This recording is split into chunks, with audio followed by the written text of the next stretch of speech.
the Premier Inn do great curries. They're really doing it all. Premier Inn, no, really, they do a good curry. So whoever does the franchise, well, actually the food is very good there. It's very good. The burgers, David Howard had a lovely burger last night. Yeah. So I don't know whether I'll have another curry tonight, but I'm trying to lose weight. Anybody else put on lots of weight in lockdown, and I can't get rid of it. I've got 3 suits that don't fit me now, and I had to give away 3 lovely pairs of chinos. I gave 1 pair to Colin Sport because it fits him. And these are my favourite trousers. And I don't really want to go and start buying a new wardrobe, but these chinos were 33, and now my waist is like 36. It was only 3 inches, but 3 inches suddenly, you can feel the difference. Yeah. No, I wondered about this because we've done some other interview events up in Leeds in a group, and particularly Terry Malloy and Graham Harper, and we both ended up going out the evening before for a curry, and I thought, I wonder if this is a TV thing. I wonder if this is what binds the... I think what it might be, one of the reasons, when you do a tour of a play, a stage play, you can't eat before a show, because your body, either halfway through Act 1 going, do you want the adrenaline to act, or do you masticate all this food? So the curry is, curtain comes down at 10:30, 10 o'clock, you have a beer, and then you go out for a curry, because most ordinary restaurants are closed. You can't go out for a steak or an Italian, because whereas curry houses or Chinese restaurants are open. So I think it's this actors thing about they're going to have a nice curry after the show. So I bet you love playing the Bradford Alhambra then. Yes. The Bradford Turban District Council.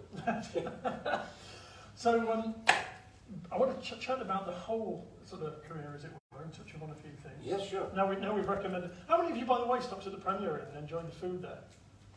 Oh, excellent, good stuff. Well, more of you should. Get in there. Lady over there, what room are you in? Great. Yes. Never leaves you. So the other thing I noticed was that Robert interviewed a Scottish actor. What's his name? Jonathan Watson. Jonathan Watson, that's right. Yeah. And I thought, as Steve put, like a Scotsman interviewing a Scotsman, and a Yorkshireman interviewing a Yorkshireman, because you're born in Yorkshire, aren't you? Oh, that's right, I was born in Horsford, and a newspaper reporter years ago, he was interviewing me for a newspaper, obviously, and he says, so why were you born in Horsford? I said, I wanted to be near my mum. Why would you? You don't choose. But my mother, we were born in Horsford, then we lived in Harrogate. Oh, you see, because people have never heard of Horsford, so they've heard of Harrogate. But I believe that my mum wanted me to be born in Scotland, so they were hightailing it, to try and get me born in over the border. Didn't happen. But you had other plans? I had other plans, yes. Yorkshire, so I could play cricket for Yorkshire. I find it interesting you describe it as Harrogate rather than Harrogate. It's always a, that's how it's pronounced though, isn't it? Harrogate. Harrogate, yeah. Well, Harrogate's hardly Absolutely, that's the one. It's where I live near where I live now. It's there's Norrell and Southwell, but people say it's Norrell and Southwell. I always say Southwell. Because it's written Southwell, because I think it was the Southwell, but Southwell, the Norrell was the Northwell. Why do we watch Norrell down to Northwell, not Southwell?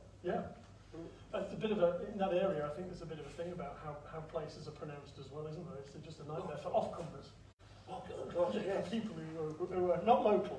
Well, there was a story about I think an Italian student trying to learn English, and he went R-O-U-G-H, rough, S-L-O-U-G-H, slough, R-O-W, row, or row. And then the newspaper headlines, it said, Bobby Moore pronounced fit, and he shot himself.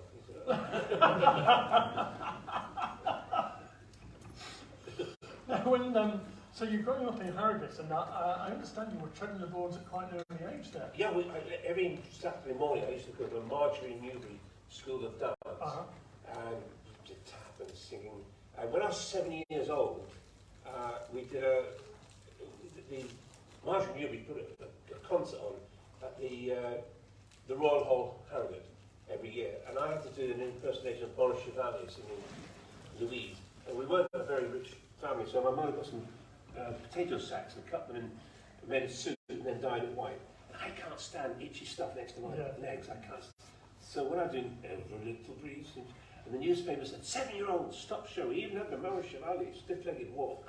And somebody at Corona School in London saw it, I don't know how they saw it, and rang my mother, and my mother said, no, he's too young, wait till he's 10. Then when I was 10 years old, my mother and I left my dad at home in Harrogate, and we went down to Corona School. Right. And it was great because there's Richard O'Sullivan, Francesca Ellis, Dennis Waterman, Jeremy Bullock, Susan George, Sally and Judy Cheese. I mean, great. Yeah. Hazel Malone was the agent, and the best agent I ever had. She was really, really good, and got us all the work. Because you start off with one job. My first ever job was it's been on Talking Pictures TV called John and Julie, and I always say I would play the 438th citizen, which was the crime scene. So I mean, since I've seen that film and I've frozen the frame, and you can't see me. He's on his mobile phone now. So are you Googling it to make sure you check it? So had you been on the stage throughout school then? Well, Corona School, Corona was great because, as I say, I joined when I was 10 years old, and depending which house you were in, we had Attenborough House, Lee, Olivier. In the morning, you always got the 3 R's, reading, writing, arithmetic. In the afternoon, you might get ballet on Monday, tap on Tuesday, Shakespeare Wednesday, play reading Thursday, so you got something in the afternoon. Yeah. So we were very good actors and actresses, but we're not very brainy because we were only getting the proper education. Yeah. So I can work at 10% of £100, that right? Agents commission and stuff like that. That's the stuff you need. Yeah, that's what you need to know, that's what you need to know. Now you mentioned Olivia there, you were in a film along with Olivia, weren't you? No, Charlie Chaplin. Charlie Chaplin? Yeah. Oh yes, that's right, yes. Yes, it's like if I'm in at a dinner party and somebody says, oh, Ian McKellen said to me the other day, when I was working at a school, Charlie Chaplin once said to me, and the lines of thought clattered down, Charlie Chaplin? Yeah. I said, wasn't a sorry to do it. And it was a lot of, it was called King in New York. King in New York. And he played an exiled king in New York, but it was shot at Corona School and the Shepperton Studios. And he was lovely to work with. And he said, Fraser, do you know when stars were brightly shining in Tosca? I said, no, Mr. Chaplin. He said, well, you sing what you think is opera. And what you want you to do, he said, you're rolling out the dough, you're picking your nose and making holes for the cherries. You lift up the tray, you go over to the oven, you go, oh shit, put the thing in and close the door. So I went, da-da-da-da-da-da-da, oh shit. And he burst out laughing. I said, what's that? He said, no, Fraser. Wait. He said, when I was showing you what to do, an arc light had been resting against the handle of the oven door, and it was hot. And that's why I went, oh shit. He said, I don't want you to say that on the tape. And I think it took me, because I got home that night, and my mother said, how did Mr. Chaplin get on? I told her, she got the music stool. She said, maybe learn when stars are brightly shining. Yeah. So the next day I said, Mr. Chaplin, yes, right. I went, la la la la la la la. He said, Fraser, thank you. You could see him thinking, this little boy's gone home and done his homework. He hasn't gone knocking on old ladies' doors and run away and trying a firework to a cat's tail or something. So he took to me. Yeah. And in the afternoon I said, Mr. Chaplin, I've got an idea for comedy. And instead of him going, I'm Charlie Chaplin. I've written, produced, directed. He said, what's your idea of comedy? I said, well, you've got a fur hat. I'll put my cream in it. And he put it on. He said, yes, I see the cream. If we make it into a cake and I sit in it, then we have the comedy. He listened to a 10-year-old kid, Charlie Chaplin. And that's why whenever I'm doing pantomime and I'm a little babe comes, Fraser, I've got a joke. I never said, hey kid, I've got another joke. So I go, what are you doing, sweetheart? Right, yes, I'll use that joke tonight, Because he listened to it. He was so great, he listened to a 10-year-old kid. Brilliant. And I always remember that. Loving that. And as well as... I've just got to show you, actually. He kept us young boys, there's 2 or 3 of us on the set, and in between takes, he told me, he said, right, Fraser, and boys, he said, this is the soldier doing a back turn. Now, this is the same soldier doing a right turn, with one leg shorter than the other.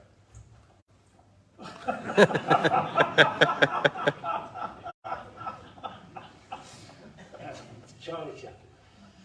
Now, as well as Chaplin, you did Tunes of Glory with... I was only an extra in that. That's after, was that just before Doctor Who? Yeah, I think so, yeah. With John Mills. Again, I don't know about John Mills. My dad used to know John Mills before he became an actor. He worked in the same factory. And he said, I know Mr. I fancy Haley Mills. Can you give me a letter? So my dad wrote a letter, not about Haley Mills, but and I was up all these other extras. And John Mills had a big student, a little Ed Caravan in the corner. Said, go and knock on his door then. If you know him, go and knock on his door. So I knocked on the door. Yes, I said, Mr. Mills, I've got a letter for you. Oh, thank you. Went back and said, what do you say? I said, just took the letter. Yeah. And then he came out and said, Fraser, how is Bill? Oh, and Molly, and talking about my parents. Again, a lovely man. Super. Excellent. Now, I'd also Judy Garland, I understand it. The Bond film, those two. Judy Garland, I Could Go On Singing, that was. Yeah. With Dirk Bogart. I never got to see The Great Lady because we were doing a school scene where we were singing from HMS Pinafore. But I never met her, which was unfortunate. And some voice work on you. Oh yes, I was going on with an actress called Pamela Franklin, a lovely little actress, and she said, Peter Hunt, the second director, wants you to do a voiceover. So I went to the studio, and it was Mr. Osaka's secretary. So when you're dubbing, you see the screen, and a little light goes apart. As it hits there, you speak, and you fit the voice. Yeah, to sync it up. So I was, stop that, I don't know. I'm afraid I don't want a Japanese accent. I said, but he's Japanese. Yeah, but we couldn't understand what he's saying. Just do your normal voice. So you see the Japanese guy going, stop the astronaut. T-3, and yeah. So I'm playing Mr. After Secretary, yeah. Now that, from my understanding, leads into getting into Doctor Who. But did you put yourself up for the part of Ben Jackson? I think I've seen I auditioned for Ben, which obviously I didn't get. And then, I don't know, 2 months, maybe 3 months later or whatever, I got a phone call from my agent saying, Innes Roy wants to see you. So I went to BBC, he went, Fraser, no, right. Sean Sutton, who was head of kids drama, who I'd worked with as a little boy. We did Napoleon in John Buchan's Hunting Tower. Then I did The Silver Sword, playing Jan, which people still remember to this day. Oh, we've been following your career since they were, the good old days when there was only like one TV channel. Yeah. And you'd have Sunday lunch as a family, then you'd watch around this little flickering box with a silver sword. And there's lots of work for him. And he said, Sean said you can do a Scottish accent. I said, yeah, that's right. Oh, well, are you working? I went, no. He said, well, I'll tell you what, I'm already your agent, and we'll see you soon. That was it. No reading, nothing. And I got home, and Hazel rang me and said, oh, BBC want you to go for water fitting next Tuesday or something. So I went to the Raggedy Kilt and all the thing. And then that was it. We did all the pre-filming first at French and Ponds. We did all the filming. And then it was almost like live in those days. Episode 1 went and episode 2. And then Innes came up and he's an old Navy man. Fraser, how do you fancy joining the TARDIS crew for a year? I said, I can't do it. Well, I don't like the show. So, I love the show, but I filmed, saying goodbye to Hannah Gordon and Donald Pleasant, my Laird and Kirsty, and, oh, hell, we'll have to do it again. So this time, I got into the TARDIS and waved goodbye to them. Yeah. And started 3 of the happiest years of my life working with Patrick Troughton. Super. So you went for the role of Ben Jackson. Presumably you'd seen Doctor Who before that. Oh yes, I've been watching Doctor Who. Yeah, sorry. Yeah. I think because I fancied Maureen O'Brien. But Patrick and I got on so well together. You worked with him on the Smugglers Bay. Yeah. It's from a famous book called Moonfleet, which of course at the BBC at the time had a thing called Moonstrike, about Lysander aircraft and spies in World War II. So they didn't want 2 moons. No. So they called it Smugglers Bay. And I was the star of the show, and Patrick was one episode as old Ratsy, a smuggler. And then, 2 years later, he's the star of the show, and I'm, Did that help with the banter, the rapport between you? Straight away, straight. We had great banter. I could tell you a story. We were rehearsals one day. I said, Patrick, he had a lovely Rover 2000 car. I said, I've just seen in my motor magazine, you can get the mannequin pièce, which is a famous little statue in Belgium of a little boy statue, and he's peeing. Yeah. Very called a mannequin pièce. I said, you can get the screen washers on your car. He said, no, you can't. I said, you can, honestly. Bring the magazine. So my mother tied my room, my mothers do, magazine gone. I said, ugh. So I got home, and on the next day, on the way into rehearsals, I stopped traffic light, and there was a second-hand Rover 2000 with silver mannequin kit on the front. So I drove in and said, and he knows that. I said, how much for my car, how much for you? Wrote a check out, there's a difference, I don't know. Ran my insurance company, yeah, fine. Got to work. I said, Patrick, you know, he said, oh no, it's not mannequin kit. I said, no, you can get them. No. I said, I'll bet you £5, which is worth like £100 today. Yeah. He said, oh, no. So come outside. Look, he went, yeah, I work, yeah. Yes, you're right. Yeah, and I opened the car door, did this how they work? He went, yeah, just a minute. You opened the car door. I said, I bought the car. He said, you bought a car? I said, yeah, just to get £5 off you mean, but they were lovely cars. It was a lovely car. Oh, yeah. It's a lovely car. Yeah, absolutely. I know the ones you mean, they're fantastic. Yeah, big graceful beasts. Yes, the police have them, didn't they? Yeah. You see them in the Sweeney and places like that, yeah. Now, one thing that's fascinated me for a long time... we're not going to talk about that. No, I'll never forget. is the cultural shift during the 60s. Cultural what? Shift. Sorry,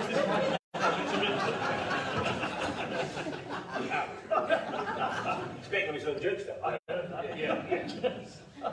Now, the cultural shift in London in the 60s, and I wondered what it was like at that time, because I suppose you watch things like the opening to the Austin Powers films, and this bright colour and this vibrant sort of swinging. Oh, it was great. People say, oh, if you remember the 60s, you weren't there. I remember every day of it, and it was great fun.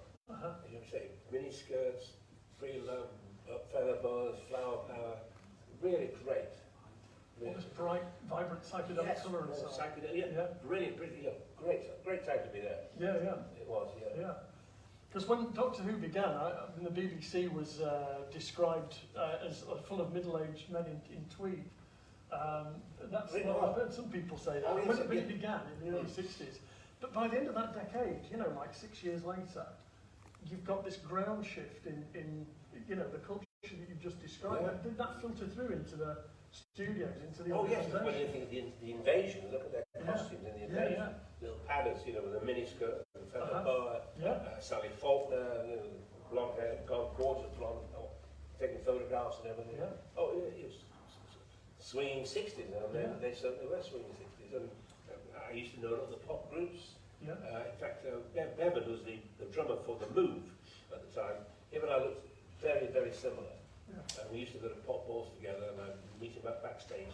I said, how many Frasier Hines have you signed this week? He said 2, so I signed 4 Bev medals. And I've got a photograph on my camera, and you just think, who is who? Superb. And I've been the companion with the most episodes today, 117 I think it is. I suppose that makes you unique. Does that include the 2 Doctors and the 5 Doctors? I think it does. My understanding is. Yeah. They'll be beaten now because they don't do enough episodes. No, of course. Yeah. Well, at the time it was on nearly all year round, wasn't it? Well, people said, was it hard work? To be going down a mine is hard work. Yeah. Working at a factory with air defenders, putting out 1,000 washers half an hour. So that's hard work. Yeah, there were days when you think, oh God, I've got to learn 18 pages of dialogue while I was filming. Yes, there were the odd days. Yeah. But you seem to work quite hard, and then 6 weeks off summer. Yeah. Do a few episodes, 4 weeks off at Christmas. A few more episodes, and it's summer holiday. Yeah. It wasn't hard work. It was fun. And we had great fun. Is there any children in today? Any kids in? Yeah. That's all right, good.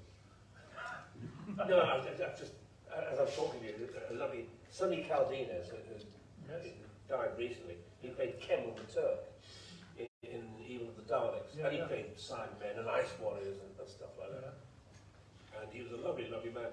And because I was only quite impressionable, we were standing in the gents' toilet, and there, I'm young and impressionable. I go,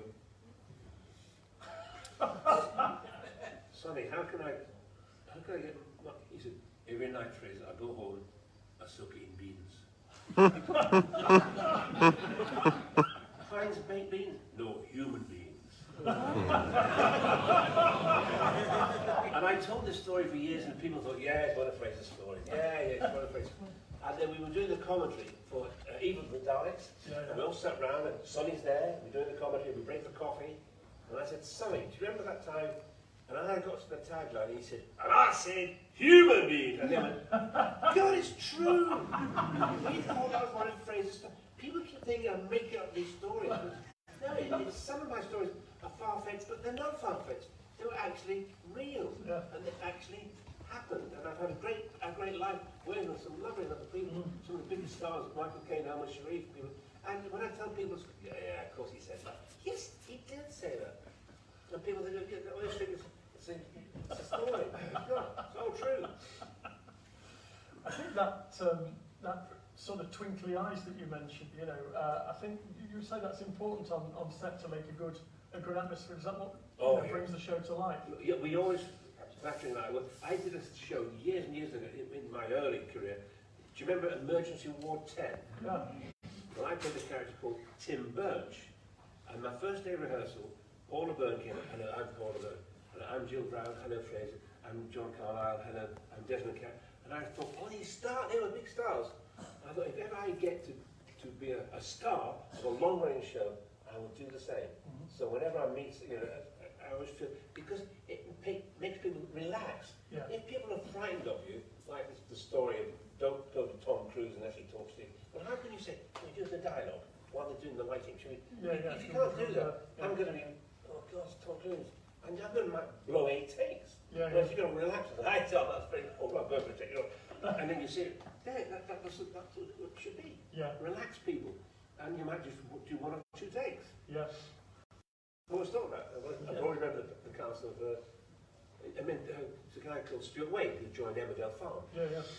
And after I'd left, I read an article in the TV Times or whatever.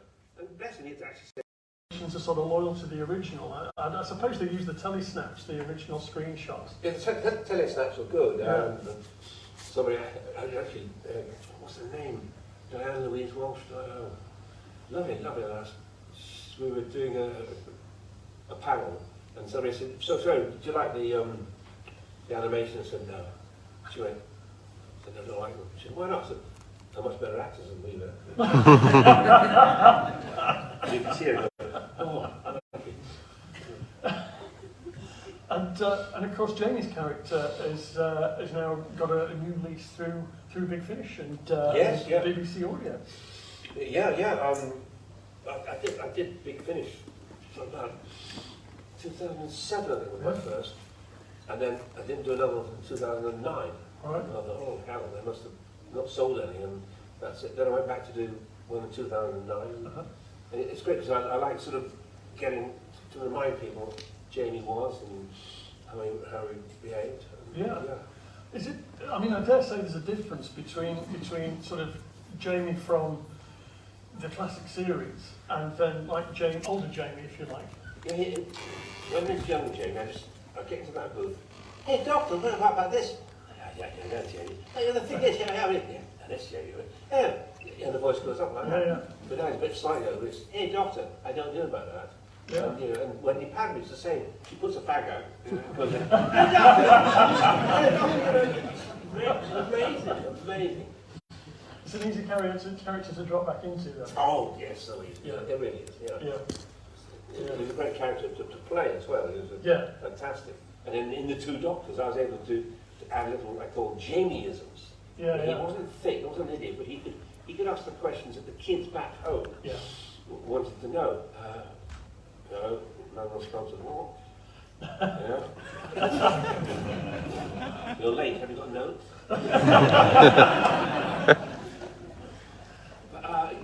I remember at rehearsal, Peter Moffat was great because there was a scene where Colin Baker sees this tube and he sees Dastari in the tube in the two doctors, and then Patrick and Dastari.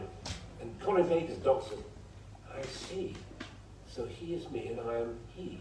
So I went, so who will I be? Moffat's chipping in, you know. So that's when you see the two doctors, I mean, you know. And another time when I said, I think he was an androgon. I said, well, Jamie wouldn't know the word androgon. No. He said, no, don't you duck down, I can see you coming in. It's the worst hunchback in Notre Dame I've ever seen. Oh, it's a backpack. I'm sorry, it's a backpack. Oh, God, I was goodness sake. Derek Martin is the director, was tearing his hair up. I haven't said voice. Can't say it. Well, what do you want to say? Look at the size of that thing, Doctor. Yes, Jamie says, good. Yeah. So that's how that came about. Yeah. Look at the balls. Look the audience here. JNT would have absolutely gone spare. Oh, yeah. But he's nice about JNT. He wanted me in the 5 Doctors all the way through. Yeah. And then Emmerdale Farm wouldn't release me. He obviously wouldn't release me. He said, well, I want you to be in it. I need water.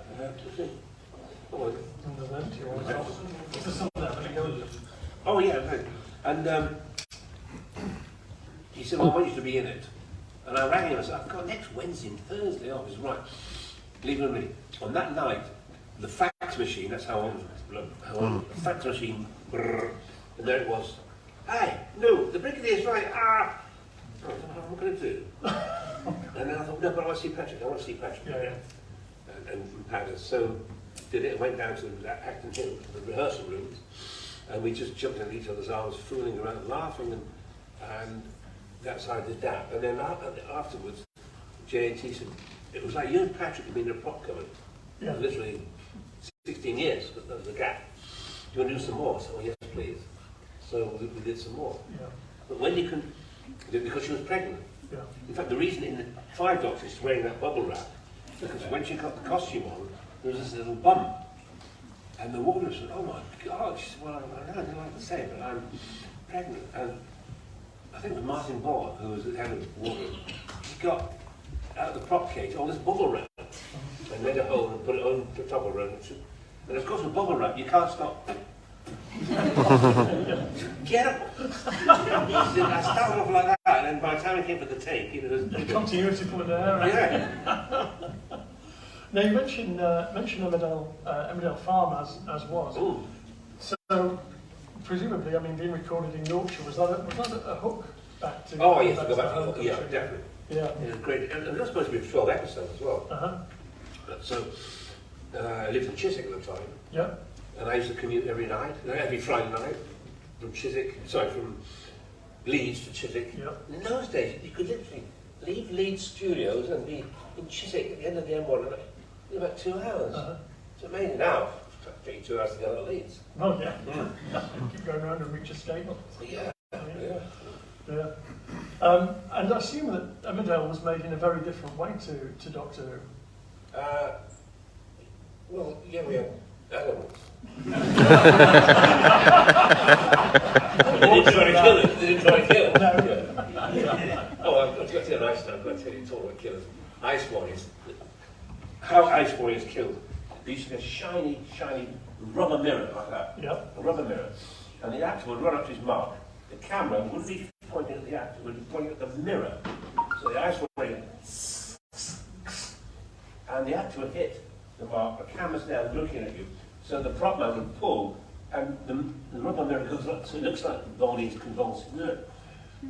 On one particular take, which they on the outtake, it's kill, and the actor hits Mark, and the prop man, the handle came off, didn't move. And the Ice Warrior said, shit, this is the bugger.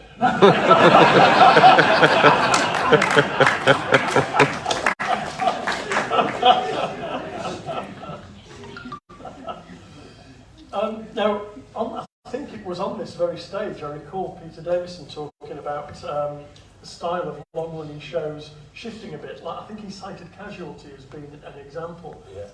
Do you think the same happened to Emmerdale Farm, or becoming Emmerdale, in fact? No, it just the new producer comes along. Yeah.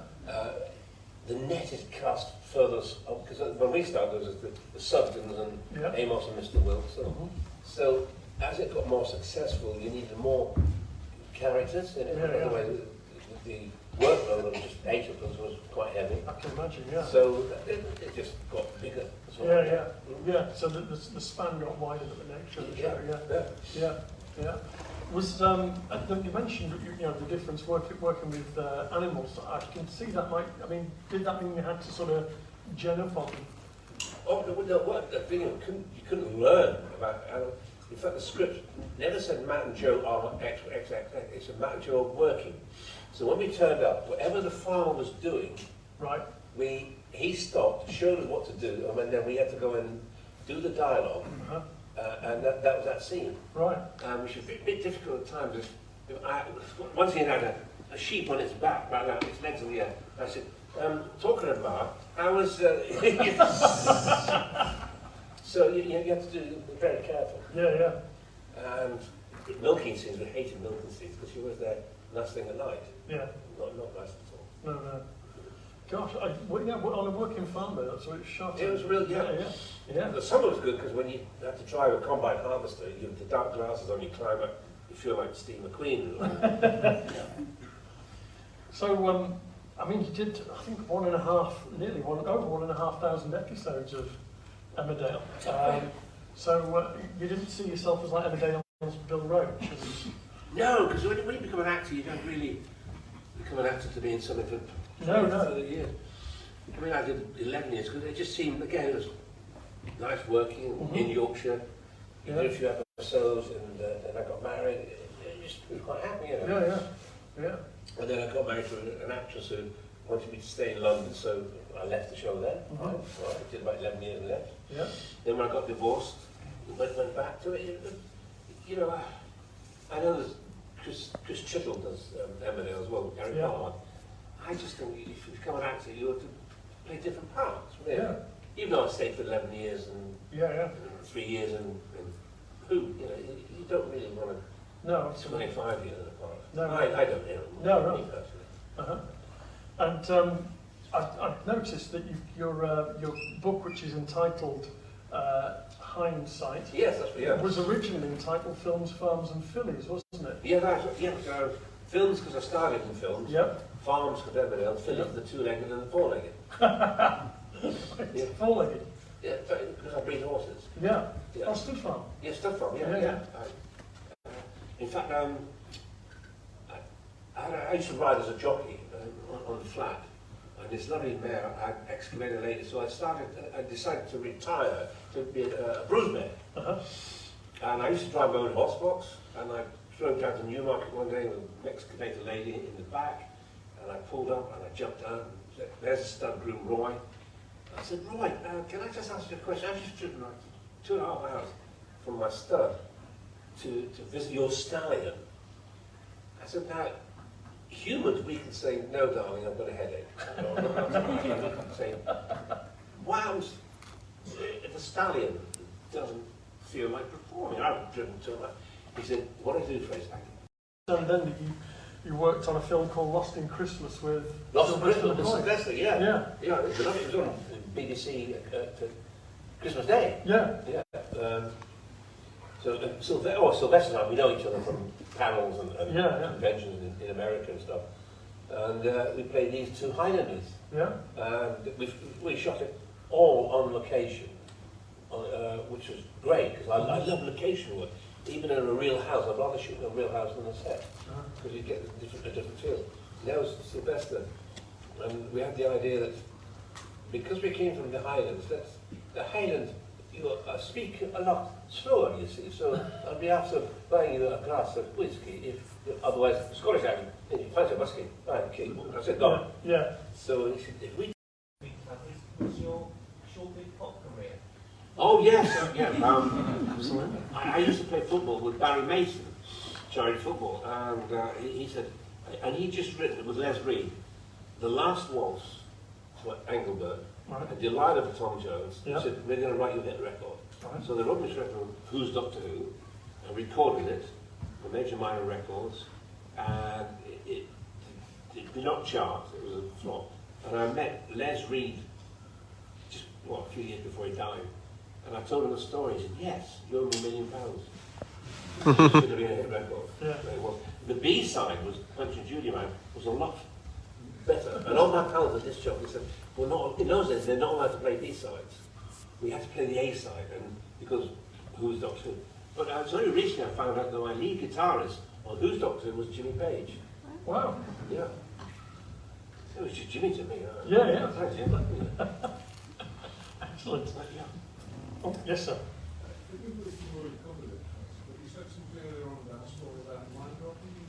Oh, the Dear Emrys joke. I was going to, you remind me, thank you. We were doing the Mind Robber, and we had to go and see Emrys James, who was sat at the desk with all these plugs on his head. And we come to the room, and he sort of sat there, and the floor manager said, "Oh, Fraser, can you get near the desk?" Yeah. Patrick, just stay by there. Fraser, near the desk, yeah. Patrick, stay by the door. I said, "Can you get in near?" I said, "My wedding tablet is now resting on the desk." Patrick, boy, yes, so is mine.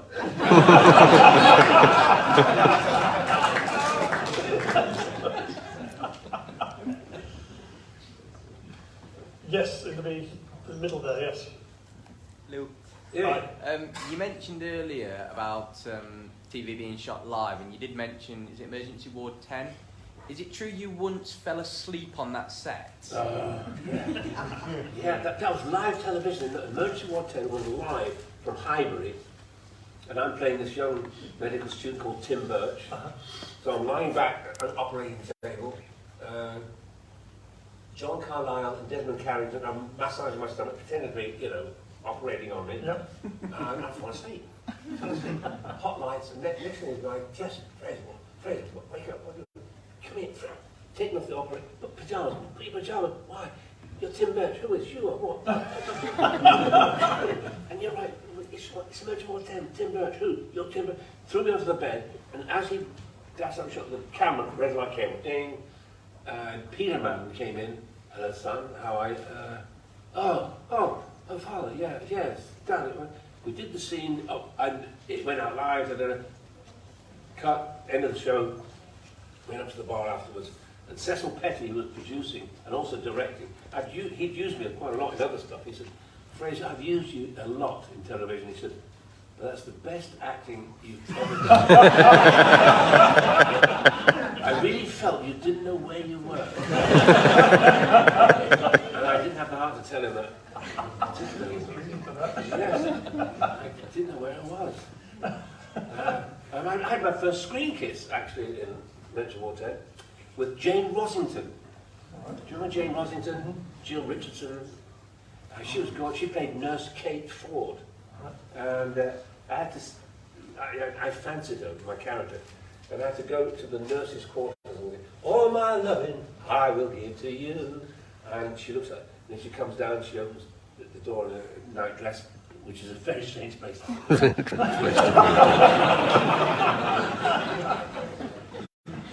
we kissed in the dress. She's not well at the moment, I believe. She's got dementia, Jane, that lovely lass. But thank you for, we had happy days in Ward 10, yeah. Live television is very fun, yeah. Fantastic. I think have we got Steve? Have we got time for one more question? Very quickly, while I lay a few more things out. Okay. Right. Oh, God, right. Final question? Yes. Yes, sir. What is the difference, Fraser, in approach between doing a reading of a prose story and a full cast audio drama? Well, being an actor, you're used to reacting with other people. And you're doing a scene, and the 3 or 4 other people, talking, do a book.